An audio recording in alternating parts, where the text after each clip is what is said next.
If we want to convert exponential to radical form, all we need to do is to follow and, of course, remember this equation. The denominator n of the exponent m over n is our index of the radical sign or of the radical, and the numerator m becomes the exponent of the radicand. Now, let me give you examples here.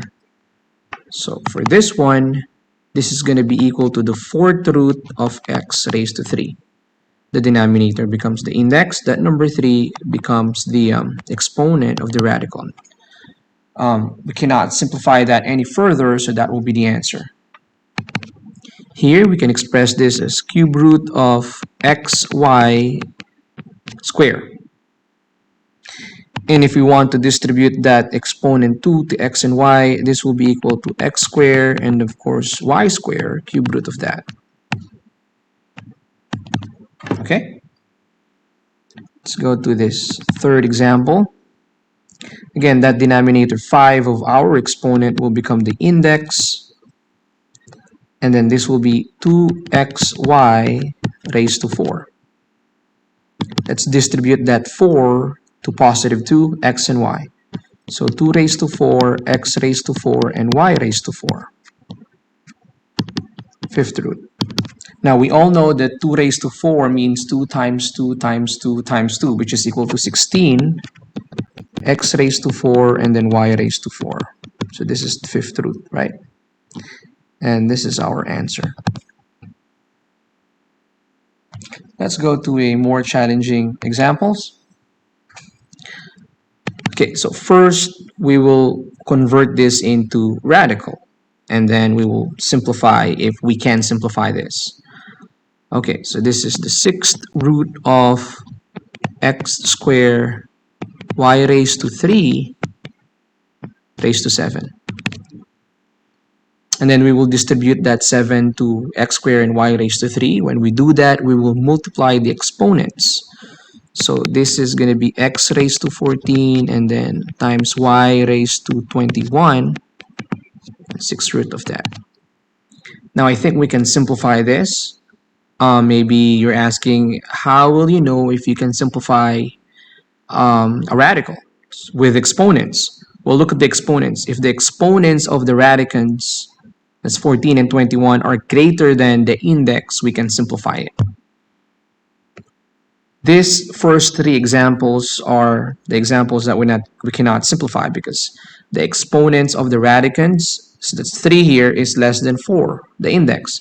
This is 2 here, that's less than the index.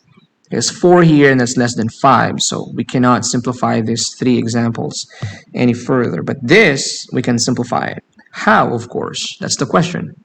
Well, with x raised to 14, we need to factorize that in such a way that we need to have an exponent that is a multiple of 6 or can be divided by 6.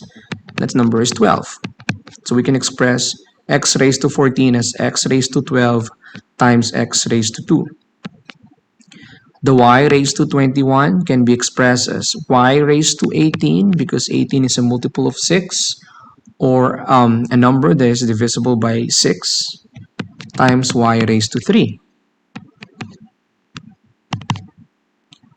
So x raised to 12, to simplify that, all we need to do is divide that 12 by 2, which is the index. And the answer will be 6, right? 12 divided by 6. So the answer is 2.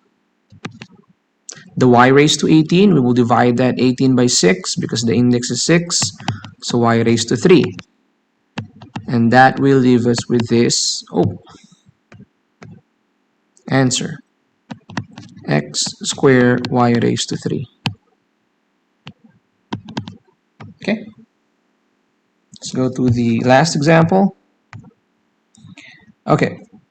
Again, we will first convert this into a radical. That is the square root of 8x squared raised to 3. Now, there's no need for us to write down the index 2 because that's the minimum index. Okay? Equals. So I think I can simplify this. I will not distribute that number 3 first. Okay, this is another way of simplifying this kind of problem.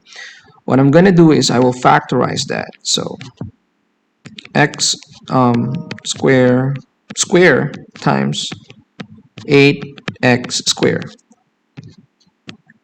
So this is what I'm going to do. And since the exponent here is 2 and the index is 2, I can cancel those 2 and that will give me with 8x squared outside of the radical sign. Square root of 8x squared. But then again, I noticed that the x squared is a perfect square term, right? Or coefficient. So I can simplify that, and with number 8, I know that there's a factor of 8 that is a perfect square number, and that is positive 4. So what I'm going to do is I will factorize that 8x squared into 4 times 2 times x squared. Square root of 4 is 2. Here's number 2. Square root of x squared is x. Here's number x, or letter x rather. Square root of 2. So the final answer is going to be 2 times 8, which is 16. All right. X times x squared is equal to x raised to 3. Square root of positive 2.